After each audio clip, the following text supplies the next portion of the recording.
What's going on, fellas? Jimothy Spyder, as always, joined by my partner, LeRoy Cannonball. We got a 3-point AFC contest out here in Indianapolis, big guy. Go ahead, let us know how we got to this point. Well, Steelers got the ball on the opening possession, and the Colts decide they don't want to cover Henry Ruggs. That is reckless behavior from Indianapolis, as this dude was flying to the end zone. Now Colts with the ball, 2nd and 8 at about midfield. The rookie Colin Croft getting outside the pocket, throwing across the body, channeling his inner Brett Favre, and it's about the same result. One play later, Jameis Winston dialing up a moonball for, again, Henry Ruggs.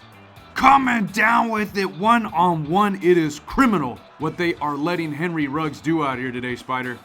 Luckily, the Colts defense stiffens up, holds them to 3, and now the Colts on their next possession down at the 2. After a nice methodical drive, Jonathan Taylor-Thomas gonna cap it off. Now Steelers trying to answer 3rd and 10 from the 25. Rifled out to Blackman. Nice click on, coach. Also gonna get a decent return out of it. A little bit later, fate is knocking at the door of the Colts. 4th and 2 from the 14. They're gonna go for it. Croft got a man in his face, just gotta throw this one up. It's yicked! No one's gonna catch him, Spyder. A 90-plus yard interception return, but oh, wait a minute. That little pesky yellow thing at the top of the screen, it's a flag. And it's gonna be roughing the passer on Stephon Tuitt. Wipes away the beautiful pick 6. Can the Colts capitalize? Again, Jonathan Taylor-Thomas, he might not be out here doing any home improvement, but he's improving his team's position in the game. His 2nd rushing touchdown, bouncing off a man. Colts now up 4, gonna spread it out. We got 5 wide. Jameis testing the user, the results are in. You passed, coach. Saw it all the way. And again, not a bad return. Now 40 seconds left until halftime from the 22, Colin Croft. Wriggling outside, throwing up a prayer. Terrell Edmonds coming down with it. You gotta know he's got good hands, Cannonball. His initials are T.E. Spyder, that doesn't even work that well. Not every tight end is Travis Kelce or Gronkowski that can actually catch the football. Pittsburgh, couple plays later, they're gonna find him again. Henry Ruggs, his stat line's looking like a crime scene. Oh my God, can we really keep doing this bit?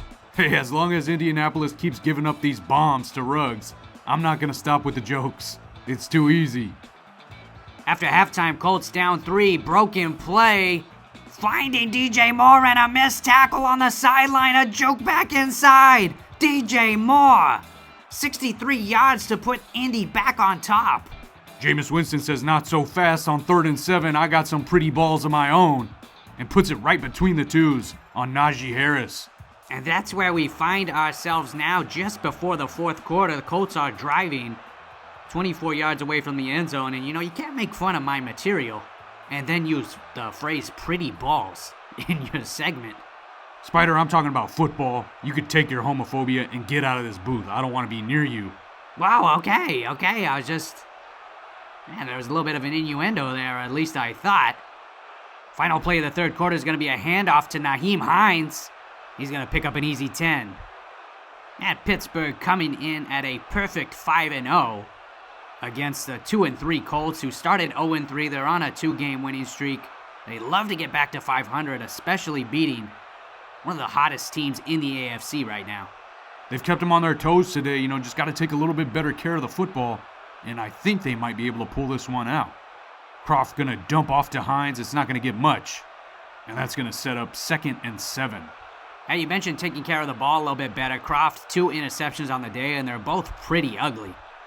I know he's a rookie, but he is throwing some very dangerous passes today and paying the consequences for it. Got an open man here on a curl route. It's just dropped. Marquez Valdez-Scantling. A huge mistake down here at the goal line. This is an easy 6 points. It's football. It's the name of the game. It's, facing adversity.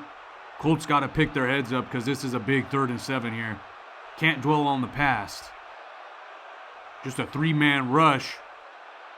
Looking for Campbell on the slant. Threw it a little light, and Perry Nickerson. More like Perry Yickerson. He's going to try to take this one out, Spyder. Doesn't get far. It's just going to be a touchback. Perry Nickerson, if that's not the most British name I've ever heard. Man's really out here named like the villain from a murder mystery set in the 1700s. Now, you know, the real villain today, at least for Indianapolis, has been their own quarterback, Colin Croft. Another bad ball, and I know you said not to dwell, but if Scantling makes that catch, we're not even having this conversation. Instead, the game is totally flipped on its ear, and the Steelers with the ball and a 3-point lead. Najee Harris, nice hole, running over a man and getting lit up himself. Instant karma for Harris, who's had a pretty quiet game on the ground. Of course, we saw him catching that touchdown earlier in the game. Winston going underneath to Harris, a juke upfield. That's going to be enough for the first. And Winston himself hasn't played much different than Croft. He's been pretty careless with the football as well. Sloppy game by both sides. And we'll see who's more committed to taking care of the football with about 5 left. Toss play to McFarland, the juke back inside, beautiful. I know he's just a backup, but man, he had some first string moves on that play. Looking like Outlaw got the heavies out there, probably gonna be a run. I love the call. Another try for McFarland and Joe Curley. The vanilla bean flavored middle linebacker coming up huge in the run stop game, forcing a 4th down, and there's no hesitation. Outlaw's gonna go ahead and go for it. Can Indianapolis make one more stop? Incredible play from Curley. I mean, what a name.